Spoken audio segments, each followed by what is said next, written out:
nhớ rằng nó giờ thì bây giờ số lượng sẽ đời giờ nó cũng là kia vị trí giờ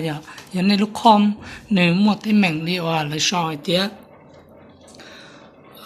no bootable Davis giờ này giờ là cái nên sao ăn bài on chỉ thứ giờ là cũng là cái vị trí nó này cái này chủ mua ra còn nó nên món vấn đề tại này chủ muốn lúc com bit vấn đề cho giờ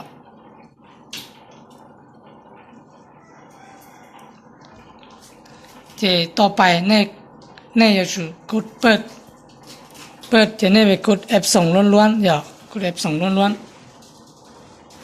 ตื่นนอนรอเลยจะเนี่ยเลื่อนไปเซอร์เนี่ยเลื่อนไปเจ้าคอยเตี้ยแล้วเช้าเตี้ย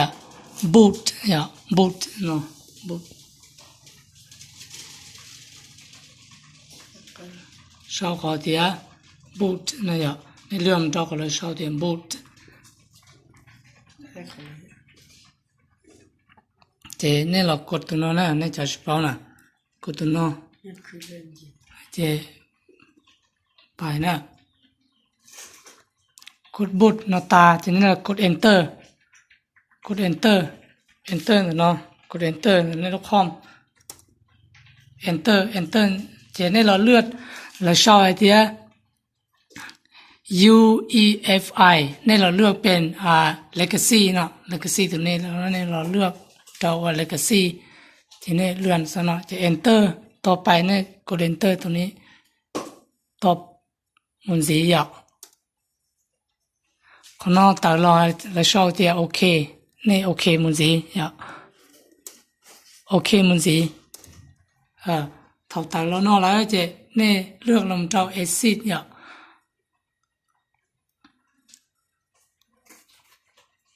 นี่จะนี่สิบอกว่า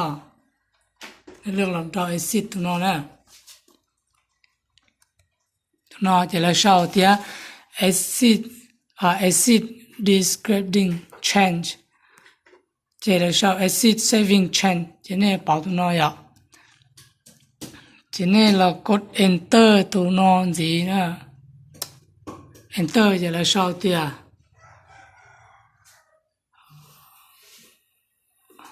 step confirmation sau thế này nhẹ enter gì tối lên à sẽ tạo trong chán à bây giờ cái tàu là chỉ tàu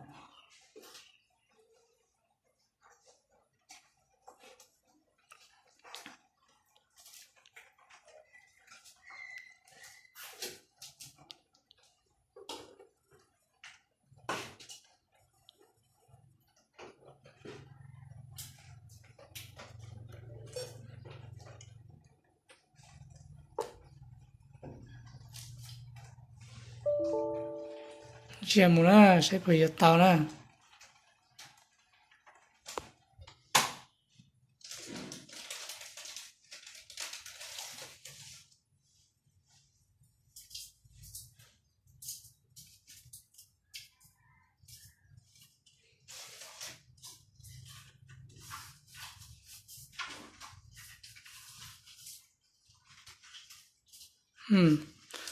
tàu này nè dạo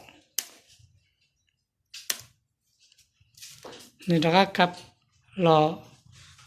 สายปกติที่เท่านี้เราความชิตามอเต็มเหมือนกัน